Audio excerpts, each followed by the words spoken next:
Ти тоа го замислуваш дека треба да има во Македонија и во тоа бугарски јазик како службен. Во тоа интервју, јас за прв пат на бугарската јавност ја презентирам идејата за граѓански устав на Македонија и опцијата да сите граѓани на Македонија имаат еднакви права, меѓу кои го објаснувам и моментот на јазиците, изнамињата и така натака. Не го кажеш ти тоа така. Токму така го кажувам. Јас ги објаснувам сите јазици, меѓу кои кажувам дека денес во Македонија албанскиот јазик доби статус на некаков надјазик. Тој треба да биде изедначен со статусот на сите етнички заедници јазиците, со македонскиот јазик како лингва франка или задолжителен јазик на сите граѓани.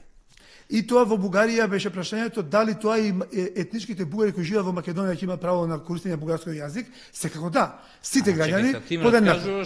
И бугарите го вадат тоа во наслов, пошто е битно за нив. За читаноста во Бугарија, што е легитимно.